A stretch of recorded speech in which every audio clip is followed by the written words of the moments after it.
सत्संग उपदेश।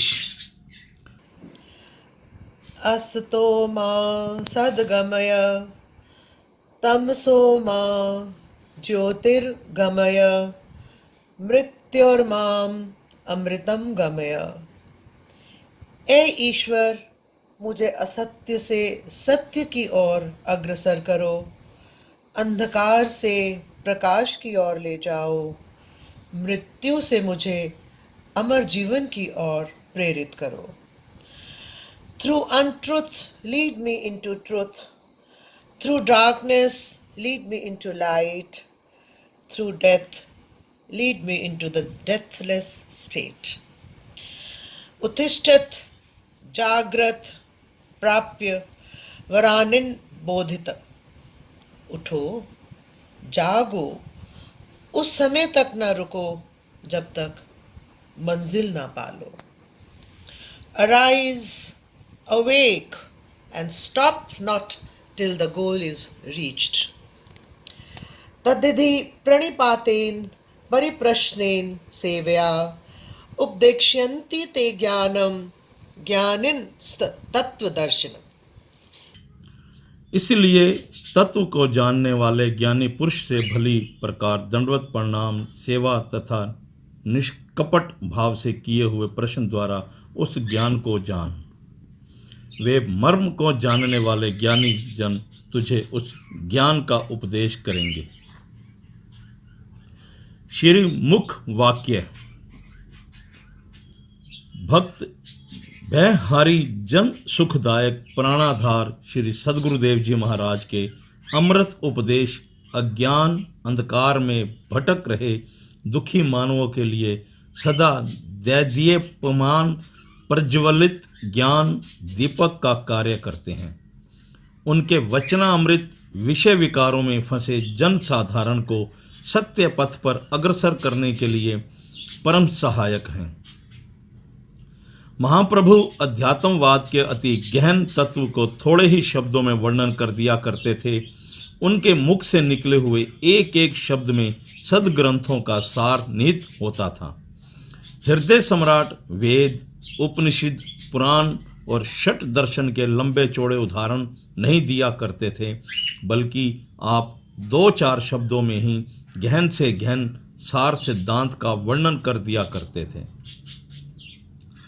परम संत कबीर जी ने इस बात की पुष्टि की है कि महापुरुष कभी लंबा चौड़ा व्याख्यान नहीं दिया करते, बल्कि वेद और दूसरे ग्रंथ भी महापुरुषों के मुख से निकली हुई वाणी स्वरूप है।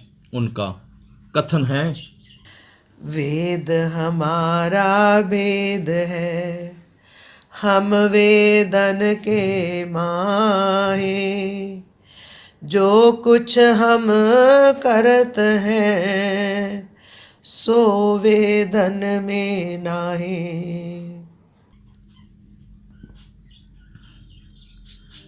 महापुरुषों के मुख से निकले हुए एक एक वचन में जिज्ञासुओं के लिए विशेष संदेश होता है, जिसको व्यावहारिक रूप देने से मानव जीवन उन्नति के चरम शिखर पर पहुंचता है। एक उर्दू कवि का कथन है, एक ही नुक्ता में सब इल्मों का मतलब पा लिया, कागजों का बोझ अब सिर पर उठाए क्या जरूर। श्री गुरु ग्रंथ साहिब में भी इस अमर सत्य का वर्णन इन शब्दों में किया गया है। नानक लेके एक गल और हो में झक्खन झाक। गुरुदेव के वचन तो मोह रूपी घने अंधकार को नाश करने के लिए सूर्य किरणों के समूह हैं। उनका प्रत्येक वचन जीवन में क्रांति लाने वाला होता था। श्री महाराज जी कभी किसी ग्रंथ को कोई श्लोक इत्यादि नहीं बोला करते थे। प्रेमी जन उन वचनों को हृदय में धारण करके और फिर उन्हें व्यवहार में लाकर परम लाभ मानते थे। श्री सद्गुरुदेव जी श्री रामकृष्ण परमहंस जी के समान ही मोटे शब्दों में धर्म, ज्ञान, नीति, गुरु भक्ति, सहज योग इत्यादि विषयों के गूढ़ रहस्यों को प्रतिपादित किया करते थे। महाप्रभु के वे श्री मुख वाक्य आज भी भौतिकवाद से संतप्त प्राणियों को परम शांति और दिव्य आनंद प्रदान करने में समर्थ हैं। आज भी हजारों लाखों साधक और जिज्ञासु उन अमर वाक्यों को मनन करके अपने जीवन के परम लक्ष्य सत्य स्वरूप निज पद की प्राप्ति कर सकते हैं। दाता दीनदयाल जी ने समय समय पर अपने सेवकों को जो विशेष उपदेश दिए, उन्हें इस दास ने अपनी तुच्छ बुद्धि द्वारा संक्षिप्त रूप में लिख लिया था। यह श्री मुख वाक्य हृदय सम्राट श्री महाराज जी के अनुभवों का निचोड़ ज्ञान है। इन श्री मुख वाक्यों को उसी रूप में वर्णन करने में यदि कोई त्रुटि रह जाए तो दास आशा करता है आप सभी से और श्री गुरु दरबार के महानुभावों से कि वो मुझे क्षमा करेंगे। मन और जीवा का सिमरन पृथक पृथक है। जब जीवा जपने में लगती है तो कुछ और बोलने से रुक जाती है। ठीक इसी प्रकार जब मन दूसरे कामों में रुककर भजन सिमरन में लग जाए तो समझो कि मन को उसका वास्तविक सिमरन मिल गया। इसका भाव यह है कि जीवा द्वारा नाम सिमरन करने से मन एकाग्र नहीं होता। मन का सिमरन जीवा से नहीं हो सकता, उसे केवल मन ही कर सकता है। जीवा द्वारा सिमरन करने से मन एकाग्र नहीं होता। पिछले संचित कर्मों से यह मानव शरीर मिला है, इसके साथ ही प्रारब्ध की भी प्राप्ति हुई है जो इसी जन्म में भोगी जाएगी। मनुष्य को यह शरीर पुरुषार्थ करने के लिए प्राप्त हुआ है। शरीर के भरण पोषण के लिए ही पुरुषार्थ नहीं करना, बल्कि जीवन के सर्वोत्तम लक्ष्य की प्राप्ति के लिए अर्थात आत्म साक्षात्कार करने के लिए ही पुरुषार्थ करना है। मनुष्य स्वयं क्रियामान कर्मों का करता है। शरीर के पालन पोषण के लिए पशु और पक्षी भी पुरुषार्थ कर रहे हैं। फिर मनुष्य और अन्य जीवों में क्या अंतर रहा? प्रकृति की ओर से जो जो वस्तुएं बनी हैं वे प्रत्येक मनुष्य के लिए समान रूप से उपलब्ध हैं। सभी जीव उनसे कार्य ले सकते हैं। सूर्य, वायु, चंद्रमा, आकाश, जल, अग्नि के समान सत्य नाम भी प्रकृति हैं। वह सत्य नाम सबको समान रूप से पूर्ण सद्गुरु अर्थात कामिल मुर्शिद से मिलेगा। श्री गुरु ग्रंथ साहिब जी का कथन है, बीज मंत्र सर्व को ज्ञान, चहुवर नाम जपे कोई नाम, जो जो जपे ताकी गति होए, साध संग पावे जन कोए। श्रीमद् भगवद गीता और गरुड़ पुराण इत्यादि सनातन ग्रंथों में मृत्यु के पश्चात जीव की गति का वर्णन किया गया है, परंतु इन दोनों धर्म ग्रंथों में आपस में भिन्न भेद हैं।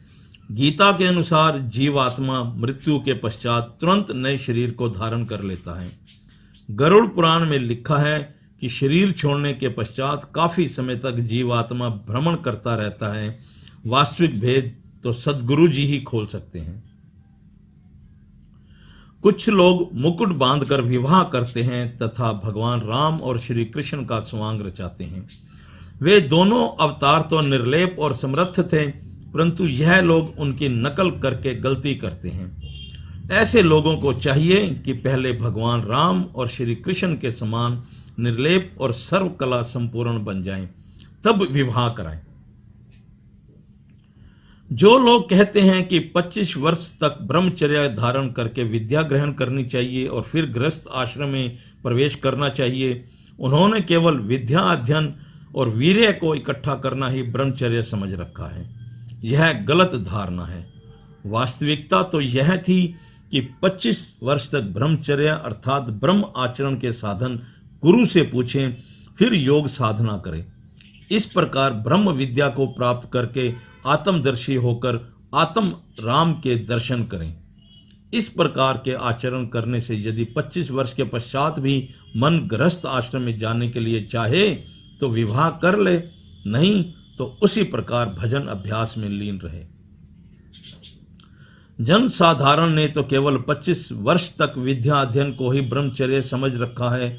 इसके पश्चात वे गृहस्थ में फंस जाते हैं, फिर उनका वानप्रस्थ आश्रम भी रह जाता है। अब तो हजारों लाखों में कोई विरला ही वानप्रस्थी बनता है।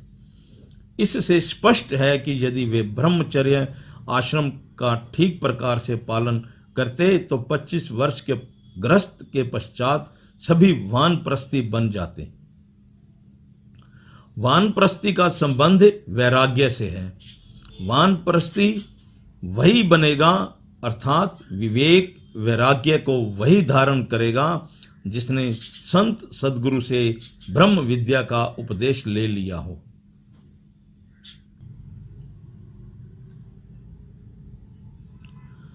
जो लोग भगवान शिव जी और दूसरे देवताओं की मूर्तियों का पूजन करते हैं, भला उनसे पूछिए कि उन्हें क्या प्राप्त होता है।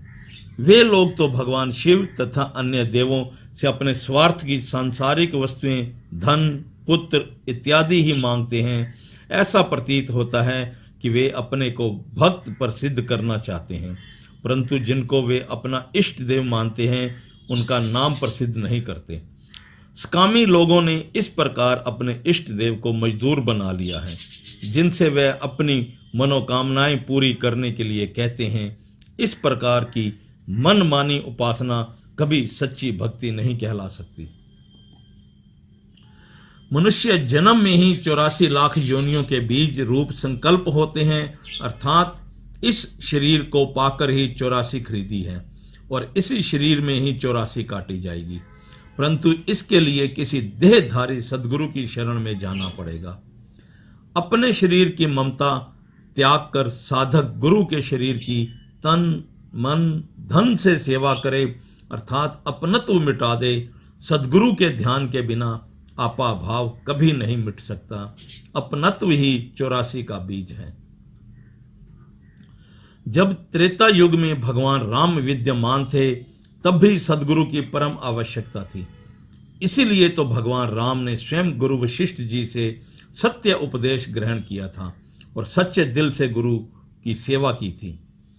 श्री राम की उपस्थिति में तो सदगुरु की परम आवश्यकता थी, परंतु अब तो भगवान राम भी शारीरिक रूप से विद्यमान नहीं है, इसलिए सदगुरु की आवश्यकता कहीं अधिक है। भगवान राम ने अयोध्या वासियों को रामायण उत्तरकांड में इस प्रकार उपदेश दिया। करन धार सदगुरु दृढ़ नावा, दुर्लभ साज सुलभ कर पावा। अर्थात सदगुरु के बिना मनुष्य को कोई पार नहीं लगा सकता। पार्वती ने सप्त ऋषियों को कहा था कि मैं अपने गुरु नारद जी की आज्ञा को नहीं टाल सकती, चाहे स्वयं मेरे पति देव शिव जी भी आकर इसके लिए 100 बार क्यों ना कहीं। बालकांड में उस संवाद को इस प्रकार वर्णन है।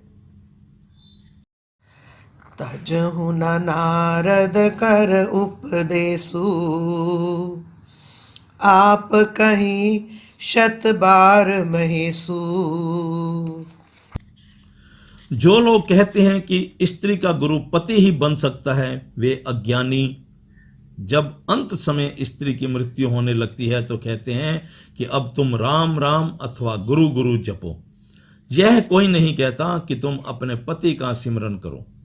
इससे सिद्ध हुआ कि पति कदापि गुरु नहीं हो सकता। गुरु तो पिता समान होता है, पति शरीर का मालिक होता है, परंतु यह बात भी सत्य नहीं, क्योंकि शरीर पराधीन है। विधाता की आज्ञा अनुसार शरीर छोड़ना पड़ता है। पति की आज्ञा को कौन पूछता है। त्रिकुटी लंका के समान ही मसलसी त्रिकोण है। लंका में केवल हनुमान जी ही पहुंच पाए थे। हनुमान जी पवन पुत्र थे। अब विचार कीजिए, जो कि अपना मान अपने इष्ट देव भगवान के आगे हार कर पवन अर्थात अजपा जाप में ही ध्यान लगाएगा, उसी पवन का पुत्र बनेगा। पवन से ही शब्द उत्पन्न होता है, तब वह लंका में पहुंचेगा। वहां सुरती रूप सीता को मिलकर भगवान राम का संदेश देगा। सुरती रूप सीता अहंकार रूपी रावण के पंजे में जकड़ी हुई है। आगे का रहस्य पूर्ण सद्गुरु ही खोल सकते हैं। पिंड देश कौरवों की सेना है और ब्रह्मांड देश पांडवों की सेना। पिंड देश में 10 इंद्रियां और 11वां मन है। यह 11 अक्षौहिणी सेना दुर्योधन की है। ब्रह्मांड देश तीसरे तिल अर्थात आंखों के मध्य से सत्यलोक तक 7 स्थान है। यह 7 अक्षौहिणी सेना पांडवों की है। शरीर रूपी रथ है। अब आपका कार्य पांडव अर्जुन बनकर भगवान कृष्ण रूपी सद्गुरु को रथवान अर्थात सारथी बनाना है। तात्पर्य यह है कि दोनों सेनाओं के मध्य में रथ को खड़ा करना है अर्थात त्रिकुटी में सद्गुरु का ध्यान जमाइए। तभी कौरव रूपी दल विषय वासनाएं नष्ट होंगी। 10 इंद्रियां घोड़े हैं, इनका सारथी मन नहीं सद्गुरु होना चाहिए। गुरुदेव रूपी सारथी बनाए बिना कल्याण नहीं होगा। सभी धर्म ग्रंथ और सदशास्त्र रजिस्ट्री के समान हैं जिनमें सद्गुरु के नाम रजिस्ट्री लिखी हुई है। सभी कहते हैं कि यह तन मन धन सद्गुरु का है। जिसे ग्रंथ को भी देख लीजिए, उसमें यही कथन है कि ना लिखने वाला मालिक है, ना लिखाने वाला, ना रजिस्ट्रार और ना ही रजिस्टर। यह तो सब एक प्रकार के गवाह हैं। भगवान राम आरण्य कांड में लक्ष्मण को उपदेश देते हैं, धर्म ते वृत्ति योग ते ज्ञाना, ज्ञान मोक्ष प्रद वेद बखाना। अब जो लोग धर्म तो करते हैं परंतु उन्हें वैराग्य प्राप्त नहीं होता, यह अधर्म है, सच्चा धर्म नहीं। यदि ऐसा नहीं तो फिर भगवान राम की वाणी असत्य है। प्रभु राम का कथन त्रिकाल सत्य है। लोगों ने धर्म के वास्तविक स्वरूप को नहीं समझा। उन्होंने दान देना और परिवार का पालन पोषण करना ही धर्म समझ रखा है। तभी तो वैराग्य प्राप्त नहीं होता। धर्म का वास्तविक स्वरूप तो यह है, परम धर्म श्री सद्गुरु की सेवा, विदित नरक निवारणम। इस धर्म का आचरण करते हुए ही वैराग्य होगा। परम वैराग्यवान और तपस्वी ब्रह्मनिष्ठ सद्गुरु की सेवा ही वैराग्य का दान देगी। दिल सागर के समान है, इसमें बुलबुले और जीव विचार अथवा संकल्प विकल्प हैं। यह विचार ही अंत समय यमदूत बन जाते हैं। जिस मनुष्य ने संकल्प विकल्प को समेट लिया, मानो उसने मोक्ष पद की प्राप्ति कर ली। इन विचारों को अपने जीवन काल में ही समेटना होता है। यदि विचार साथ चले गए तो वे वासना का तूफान खड़ा कर देते हैं। मृत्यु उपरांत यह और भी बढ़ जाते हैं। वासना अनुसार ही दूसरा जन्म मिलता है। इसलिए इस जन्म में ही विचारों का दमन करना चाहिए।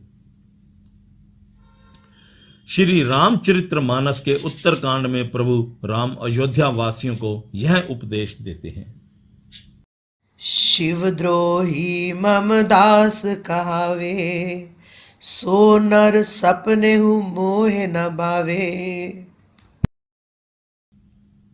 शिव द्रोही अर्थात शिवजी में श्रद्धा ना रखने वाला वही है जिसका शिव नेत्र बंद हो।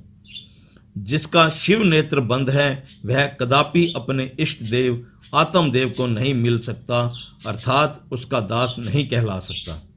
गोस्वामी तुलसीदास जी ने गुरु सेवा करके उनसे शिव नेत्र खोलने की विधि अर्थात सहज समाधि सीखी। तब उन्होंने अपने अंदर सर्वव्यापी प्रभु राम को पाया। बिना सहज समाधि के जीव आत्म दर्शन नहीं कर सकता। इस युक्ति का ज्ञान साधक को पूर्ण सद्गुरु द्वारा ही प्राप्त होता है। ब्रह्मा, विष्णु और महेश, यह तीनों देव जगत उत्पत्ति, पालन और विनाश अर्थात 84 का कार्य कर रहे हैं। माता पिता द्वारा मनुष्य शरीर की उत्पत्ति होती है। वह जन्म देने वाले हैं, उससे छुड़ाने वाले नहीं। सद्गुरु की दया मेहर के बिना यह जीव 84 लाख योनियों अर्थात जन्म मरण के चक्कर में कदापि छूट नहीं सकता और ना ही कोई दूसरा उसे छुड़ा सकता है। गोस्वामी तुलसीदास जी ने इस रहस्य को प्रकट करते हुए कहा है कि यदि किसी को यह संशय हो कि ब्रह्मा, विष्णु और महेश गुरु से छोटे कैसे हुए, तो तात्पर्य यह है कि यह तीनों देव एक सच्चे साधु की महिमा वर्णन करने में असमर्थ अथवा लज्जित हैं। सद्गुरु इनसे इसलिए महान हैं कि उनकी कृपा से साधु बना जाता है और उस साधु की महिमा यह तीनों देव नहीं गा सकते। गोस्वामी तुलसीदास जी बालकांड में कहते हैं, विधि हरिहर कवि को वेद बाणी, कहत साधु महिमा सकुचानी। इसका भाव यह है कि सच्चे साधु की महिमा गाने में ब्रह्मा, विष्णु और शिव, कवि, विद्वान, पंडित, वेदवानी, शारदा और सरस्वती इत्यादि लज्जित हैं। फिर सद्गुरु की महिमा का वर्णन कैसे हो सकता है? सद्गुरु की कृपा से ही सत्य नाम की प्राप्ति होती है। नाम की महिमा गाने में स्वयं भगवान राम भी असमर्थ हैं। कहूँ कहाँ लग नाम बड़ाई, राम न सकहि नाम गुण गाई। सदा योग्य यज्ञ करना चाहिए, यही वास्तविक यज्ञ होता है। योग यज्ञ करने की विधि समझाते हुए भगवान कृष्ण अर्जुन से कहते हैं, बाह्य संकल्प विकल्प रूपी वायु का अंदर हवन करो और अंदर की वायु को बाहर निकालो, अर्थात वासना रूपी लकड़ियां योग अग्नि में जलानी चाहिए। क्या संचित और क्या प्रारब्ध सब क्रियामान कर्म से दग्ध हो जाते हैं, यही वास्तविक यज्ञ है। मानव जीवन देवताओं को भी मिलना दुर्लभ है, चाहे भगवान विष्णु ही क्यों ना हो, वह भी 3 गुणों में विचरण करते हैं। इस मानव जीवन में चौथे पद की प्राप्ति हो सकती है। गीता के 11वें अध्याय में लिखा है कि जिस समय भगवान कृष्ण ने अर्जुन को विराट स्वरूप दिखाया, तो उस स्वरूप में अर्जुन को अनेकों ब्रह्मा, विष्णु और महेश दिखाई दिए। इससे सिद्ध हुआ कि भगवान विष्णु कुल मालिक नहीं है, ईश्वरीय सत्ता कोई और है।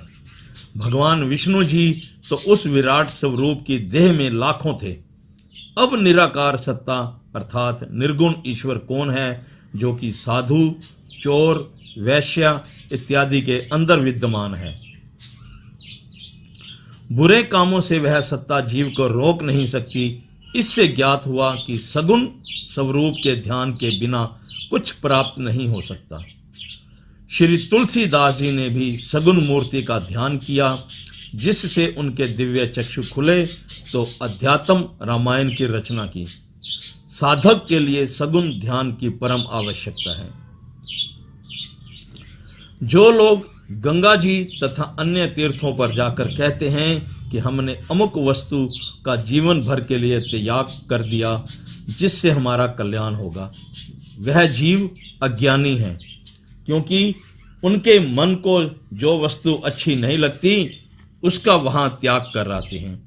इसका वास्तविक अभिप्राय तो यह था कि पूर्ण सद्गुरु की शरण में जाकर मन को जो वस्तु अच्छी लगती है वह सद्गुरु के अर्पण करे, ताकि मन विकारों से हटकर गुरु चरणों में लीन हो जाए। भारत में प्राचीन काल से सती प्रथा प्रसिद्ध थी। इस रीति के अनुसार स्त्री पति की मृत्यु होने पर उसके शरीर के साथ ही सती हो जाती थी। इस रीति का आध्यात्मिक पक्ष यह है कि तृष्णा, वासना तथा संकल्प विकल्प की लकड़ियां बनाकर सुरती रूपी स्त्री शब्द रूपी पति के साथ योग अग्नि में सती हो जाए, अर्थात सुरती शब्द में लीन हो जाए। शरण और शरणागत में बहुत भेद है। शरणागत का पद ऊंचा है। इसका तात्पर्य यह है कि अपने इष्ट देव के चरण कमलों में अपने विचार को युक्त अथवा लीन कर दें, यही सच्ची शरणागति है। कुत्ता, बिल्ली, गधा और अन्य पशु पक्षी, यह भिन्न भिन्न योनियां मालिक ने जीव की इच्छा अनुसार दी हैं। जैसी जीव की वासना थी वैसा ही उसे शरीर मिला।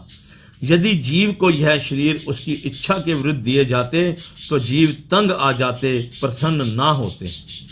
प्रत्येक जीव अपने अपने स्थान पर खुश है। उन्हें यह पता नहीं कि हमें यह योनि मिली है, बल्कि मनुष्य तक को भी यह पता नहीं कि मैं यह योनि भोग रहा हूँ।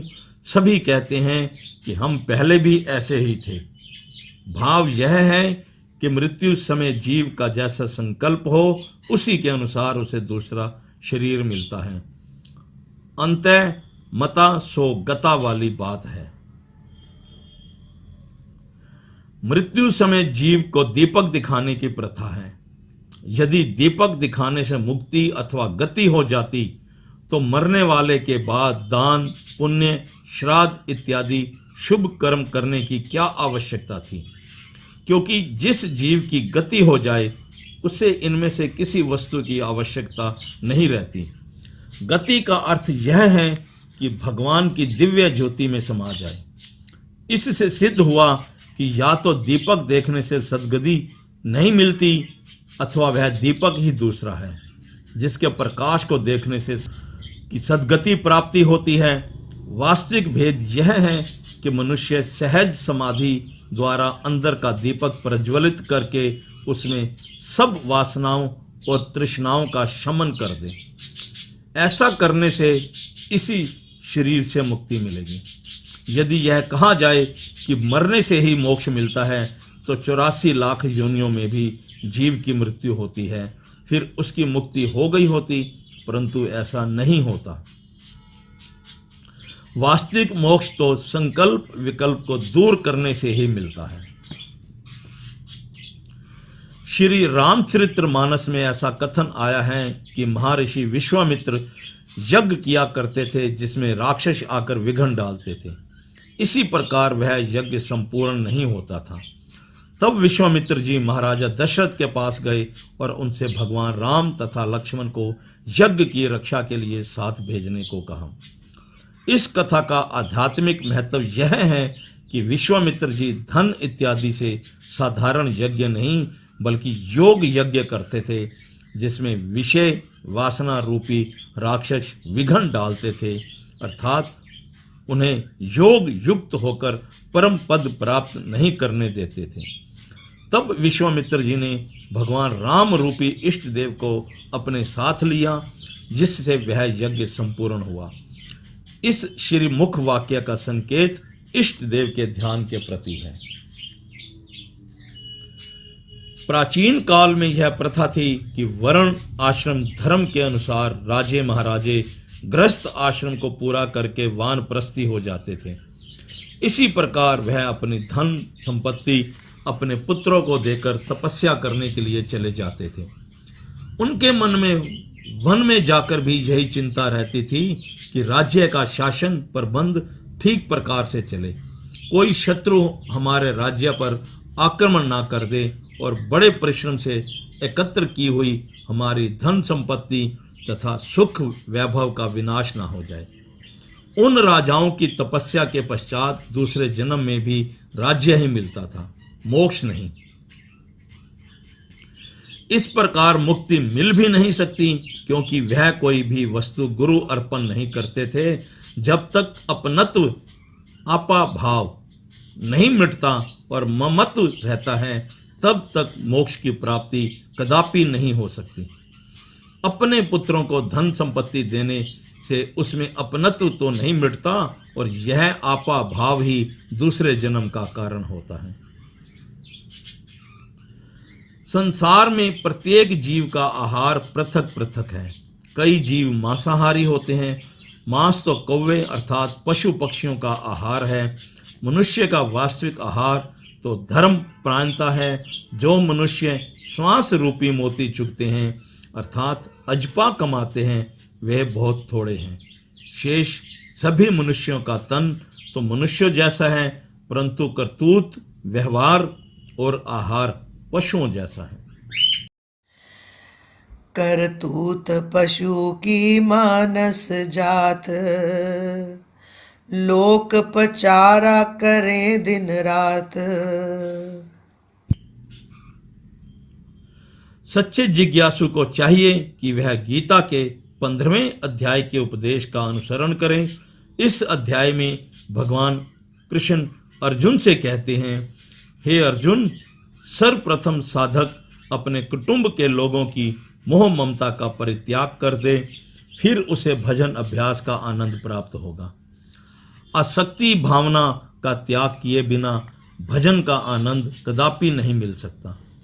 श्रीमद् भगवत गीता इसकी साक्षी है। सरगुण धरती और निर्गुण पानी है। पानी धरती के बिना नहीं रह सकता और ना ही वह मिल सकता है।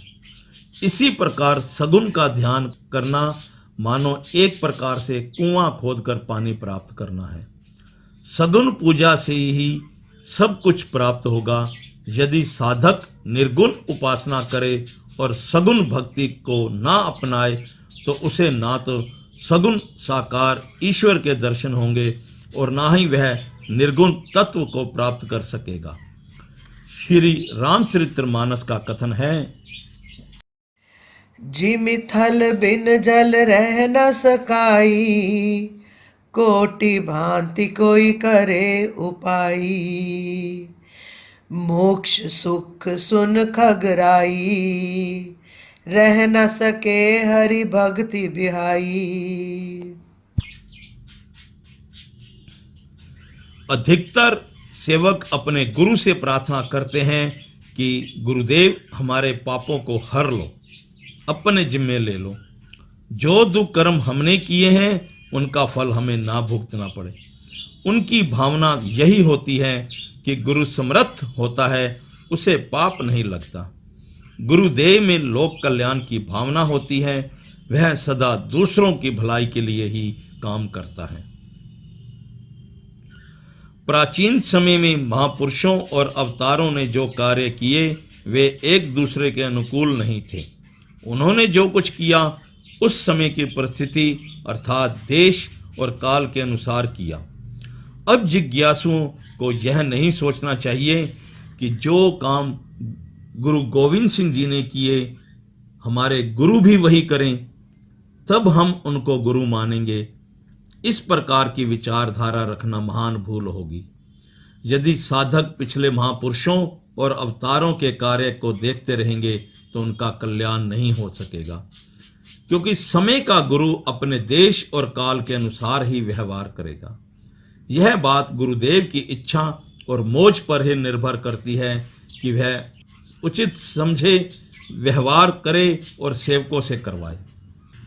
यदि कोई सेवक जिसने अपना तन मन धन सद्गुरु अर्पण कर दिया हो, परंतु फिर भी वह अपने मन में यह इच्छा रखे कि गुरुदेव उसके काम संवारे, उसकी भलाई के लिए कृपा करे, इससे यह बात सिद्ध होती है कि उस सेवक ने अभी तक कोई वस्तु अपने पास रखी हुई है जिसका वह सुधार और कल्याण चाहता है।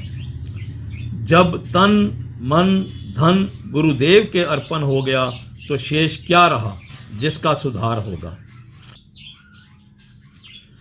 जो गुरु पाप कर्मों से डरते हैं वे गुरु अभी समर्थ नहीं, क्योंकि जब स्वयं गुरु ही पापों से डरने लगे तो वे अपने शिष्यों का कल्याण कैसे करेंगे अथवा उनके पाप कैसे हरेंगे। इससे यह बात स्पष्ट हो जाती है कि गुरु से पाप बलवान है और गुरु निर्बल है, अतः वह पूरा गुरु नहीं। इसका भाव यह नहीं कि गुरु नीति और मर्यादा का परित्याग कर दे। सच्चे सद्गुरु तो मर्यादा पुरुषोत्तम और नीति निधान होते हैं। कोई भी शिष्य गुरु की परीक्षा नहीं ले सकता। सेवक धर्म इस बात की आज्ञा नहीं देता। जो शिष्य गुरु की कुछ व्यवहारिक क्रियाओं को देखकर यह कहने लग जाते हैं कि गुरुदेव का पतन हो गया है, वे सेवक अज्ञानी हैं। सोना कहीं भी हो उसके मूल्य में कमी नहीं आती। परख रखने वाले के लिए सोना चाहे विष्टे में पड़ा हो चाहे रेशमी रुमाल में लिपटा हो, समान मूल्य रखता है। पीतल को चाहे रेशमी रुमालों में बांधकर प्रतिदिन किसी बक्स में संभाल कर क्यों ना रखा जाए और उसे गंगा जल से भी स्नान क्यों ना कराया जाए, फिर भी पीतल पीतल ही रहेगा और सोना सोना। उसका मूल्य कदापि नहीं बढ़ेगा। इसी प्रकार अधूरा गुरु चाहे ऊपर से कितने ही दंभ और आडंबर से क्यों ना काम ले, वे अंदर से पीतल ही रहेगा। यदि पारस लोहे को सोना ना भी बनाना चाहे और एक ही स्थान पर पड़ा रहे, परंतु जब भी लोहा पारस से स्पर्श करेगा सोना बन जाएगा। इससे पारस का कुछ भी घटता बढ़ता नहीं। ठीक इसी प्रकार महापुरुषों की अवस्था होती है।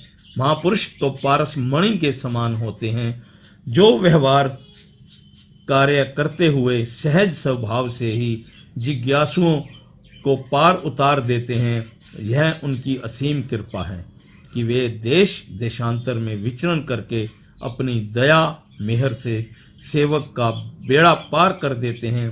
परंतु शिष्य का भी कर्तव्य है कि वह गुरु चरणों तक पहुँचे। अब यदि कोई गुरु से कृपा ही ना करवानी चाहे तो इसमें गुरु का क्या दोष। कुछ लोगों का ऐसा मत है कि मुक्ति स्थायी है, क्योंकि इस संसार में जितनी जीव आत्माएं आई हैं वे गिनी हुई हैं। एक एक आत्मा के मुक्त होने से एक दिन ऐसा आएगा कि कोई आत्मा भव बंधन में ना रहेगी, सभी की मुक्ति हो जाएगी। वास्तविक रहस्य यह है कि गिनती क्या आत्माओं की ही होगी, विचारों की नहीं। वास्तव में जितने जीव हैं उतने ही विचार हैं। सच्ची बात तो यह है कि एक एक जीव के अनेक विचार हैं। मोक्ष तो तब मिलेगा जब विचार समाप्त हो जाएंगे। इसलिए सद्ग्रंथ कहते हैं कि संचित विचार ही बार बार जन्म और मृत्यु का कारण बनते हैं। 84 लाख योनियों का बीज नाम और रूप है। सभी जीव नाम और रूप के कारण भिन्न भिन्न हैं। शरीर जैसे कुत्ते का होता है वैसे ही मनुष्य का। जैसे मानव शरीर में 5 तत्व होते हैं वैसे ही पशु शरीर में भी।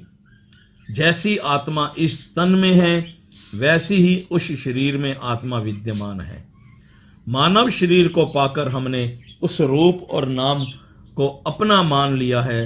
नाम और रूप तो सदा बदलते रहते हैं। शरीर कर्म अनुसार ही मिलते हैं। देह तो आत्मा के रहने का निवास स्थान है। आत्मा को कर्म फल भोगने के लिए हर बार नया शरीर मिलता है। अशुभ कर्मों से आत्मा मलिन हो जाती है और शुभ कर्मों द्वारा ही आत्मा पवित्र होती है।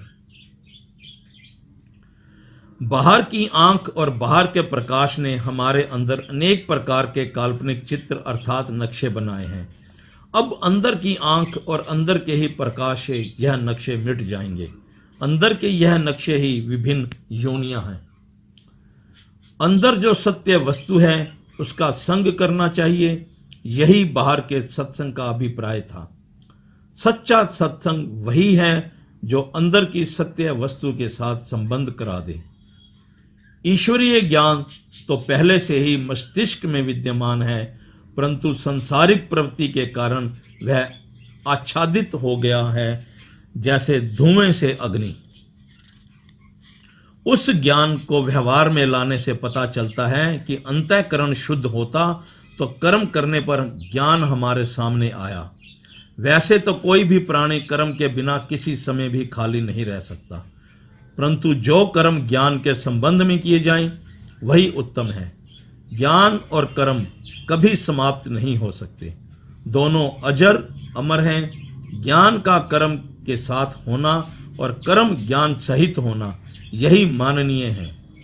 दोनों का भिन्न भिन्न होना लाभदायक नहीं।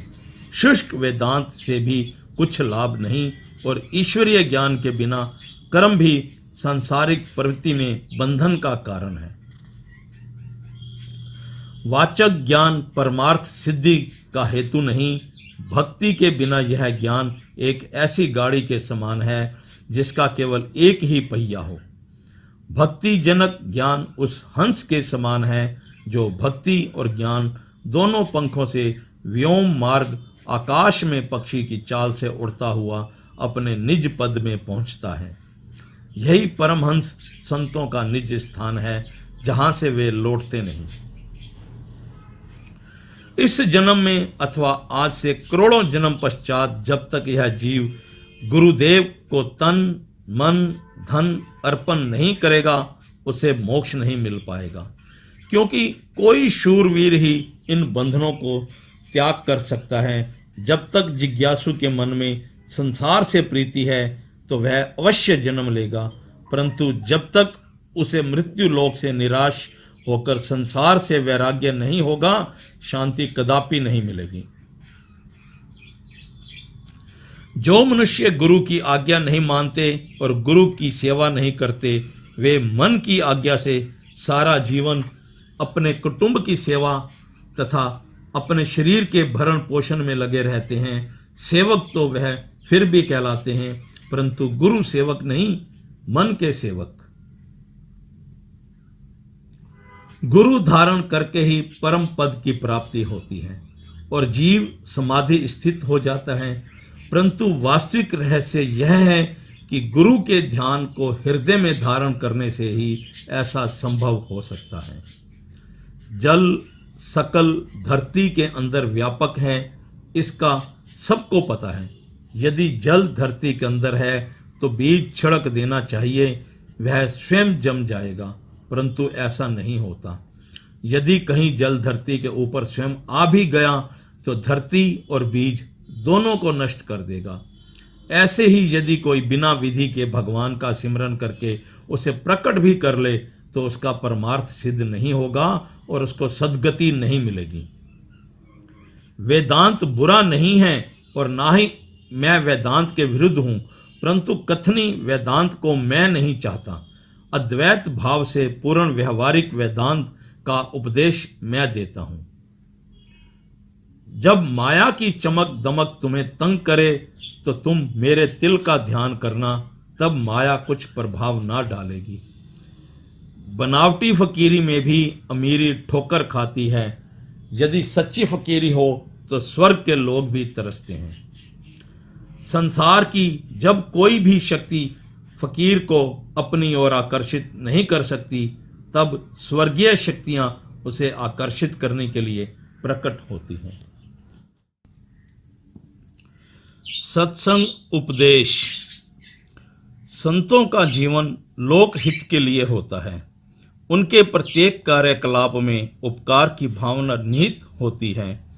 वे मनसा वाचा कर्मणा, मन वचन तथा कर्म से सदा जीवों की भलाई चाहते हैं। लोक कल्याण तथा प्राणी मात्र की भलाई ही उनके जीवन का परम लक्ष्य होता है।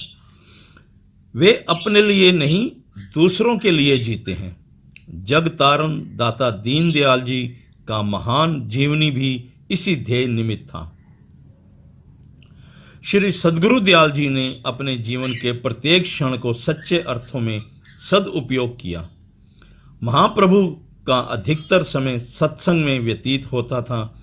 आध्यात्मिक दृष्टि से पतित मानवता को सद्मार्ग गामी बनाने के लिए आप सदा प्रयत्नशील रहे।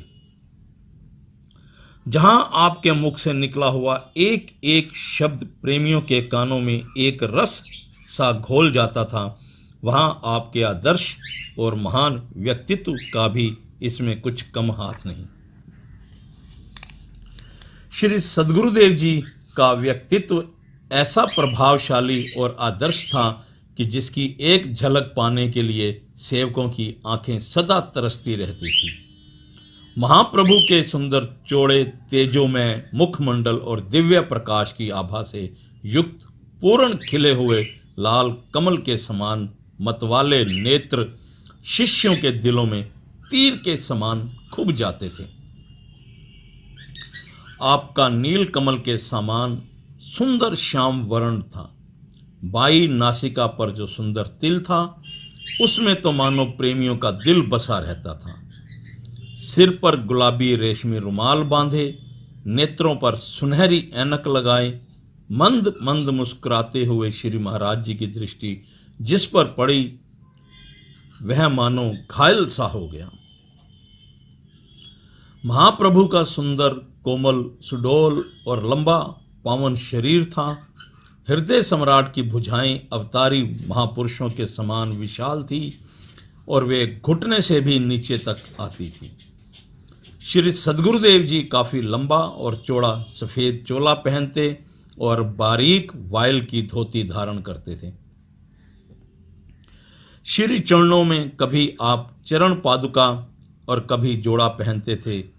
दाता दीनदयाल जी जब अपनी सहज चाल से सैर करने जाते तो सेवकगण उनके पीछे दौड़ते हुए दिखाई देते थे, परंतु फिर भी वे आपके साथ मिल ना पाते थे। प्राणाधार सद्गुरुदेव जी की शारीरिक शोभा का वर्णन यह मंदमती दास भला कैसे कर सकता है।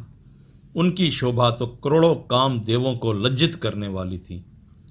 आज भी जब कभी ध्यान में उनके सुंदर स्वरूप के दर्शन होते हैं तो दिल फड़क उठता है। श्री महाराज जी का जीवन कठोर साधना में था।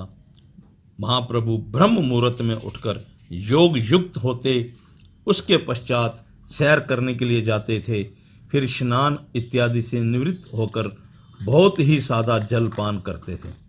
तब उनके शुभ दर्शन खुल जाते और सत्संग प्रारंभ हो जाता। सत्संग शाम तक चलता रहता था। प्राणेश्वर के दर्शन 3-4 बजे शाम को बंद होते थे और फिर आप थोड़ा भोजन करते।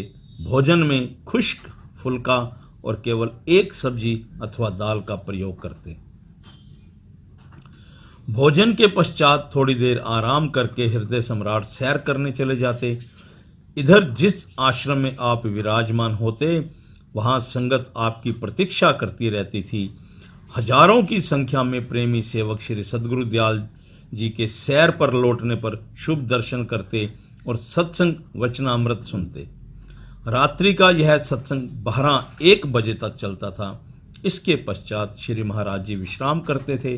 विश्राम के इन्हीं 3-4 घंटों में जिज्ञासु सेवकों को शंका समाधान का समय भी दिया करते थे। इस प्रकार श्री महाराज जी अपने जीवन का प्रत्येक क्षण लोक कल्याण के लिए व्यतीत करते थे। श्री सद्गुरुदेव जी के दर्शन खुलने से पहले सर्व संगत प्रार्थना रूप में यह भजन बोला करती थी। तरते सवाली आया तेरे तरते सवाली आया, तरते सवाली आया तेरे तरते सवाली आया, तरते सवाली आया तेरे तरते सवाली आया, तरते सवाली आया तेरे तरते सवाली आया, तरते सवाली आया तेरे तरते सवाली आया, तरते आदत का एक सवाली, तरते आदत का एक सवाल, तरते आदत का एक सवाली, तरते आदत का एक सवाल, कर दो भेजो फूल न खाली, कर दो भेजो फूल न खाली, कर लो मोहे अपनाया तेरे करते सवाली आया, कर लो मोहे अपनाया तेरे करते सवाली आया, करते सवाली आया तेरे करते सवाली आया, करते सवाली आया तेरे करते सवाली आया, ऊंचे से ऊंचा दर तेरा, ऊंचे से ऊंचा दर तेरा, ऊंचे से ऊंचा दर तेरा, ऊंचे से ऊंचा दर तेरा, सब दुष्टानों है डर तेरा, सब दुष्टानों है डर तेरा, सब दुष्टानों है डर तेरा, सब दुष्टानों है डर तेरा, वेदों ने यश गाया तेरे दर पे सवाली आया, वेदों ने यश गाया तेरे दर पे सवाली आया, दर पे सवाली आया तेरे दर पे सवाली आया, दर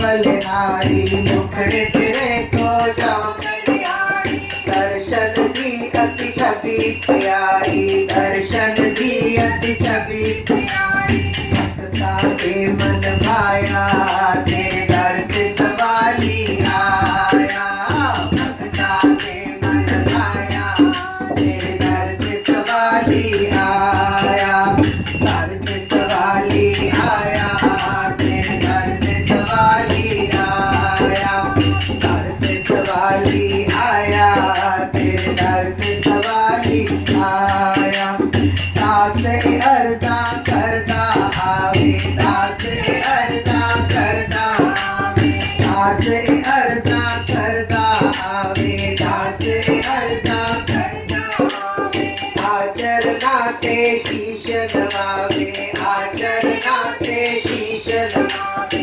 आचरणाते शीश नवावे आचरणाते शीश नवावे बख्श लो कर लाया तेरे दर पे सवाली आया बख्श लो कर लाया तेरे दर पे सवाली आया दर पे सवाली आया तेरे दर पे सवाली आया दर पे सवाली आया तेरे दर पे सवाली आया दर पे सवाली आया तेरे दर पे सवाली आया दर पे सवाली आया तेरे दर पे सवाली आया दर पे सवाली आया तेरे दर पे सवाली दर पे सवाली आया तेरे दर पे सवाली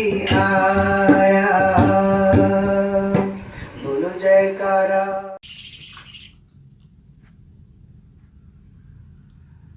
कई बार सेवक अपने अवगुणों का सिमरन करके सदगुरु दयाल जी से इस प्रकार क्षमा मांगते थे।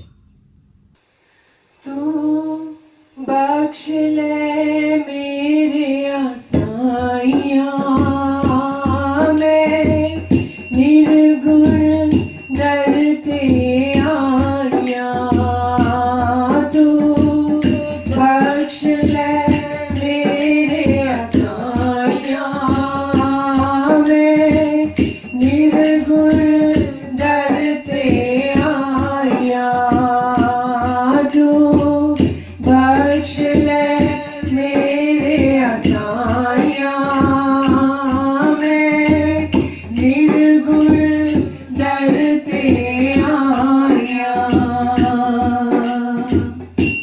अवगुण कीते रज रज मैंने अवगुण कीते रज रज मैंने आद जुगादी बख्शिया तेने आद जुगादी बख्शिया तेने सुन सिफता धरवाइया में निर्गुण दर ते आया सुन सिफता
ले मेरे असाया मैं निर्गुण दर ते आया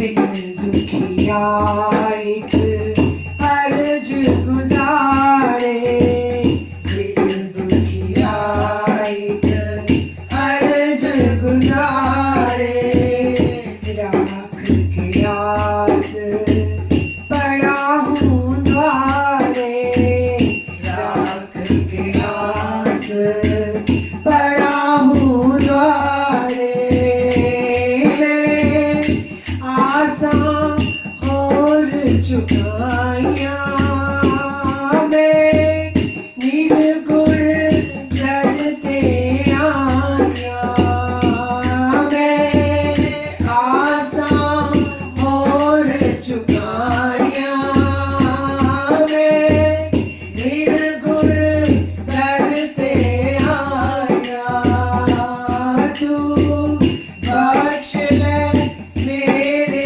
असाया मैं निर्गुण दर ते आया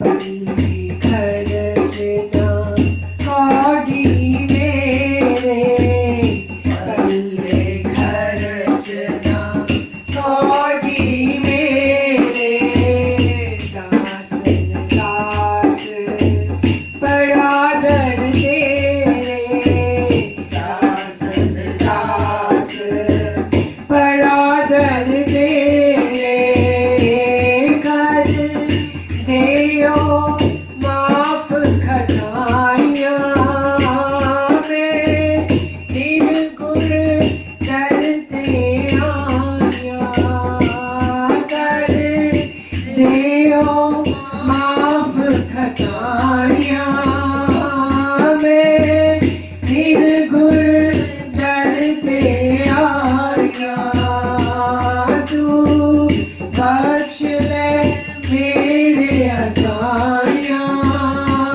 मैं निर्गुण दर ते आया तू बख्श ले मेरे असाया मैं निर्गुण दर ते आया मैं निर्गुण दर ते आया मैं निर्गुण दर ते आया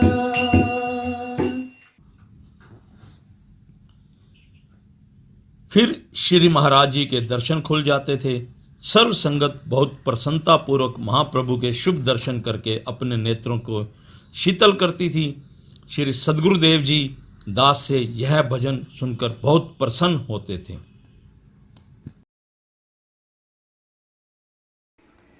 लख खुशियां होइयां जी लख खुशियां होइयां जी सतगुरु दर्शन करके तेरा लख खुशियां होइयां जी लख खुशियां होइयां जी सतगुरु दर्शन करके तेरा चंद चकोर मिल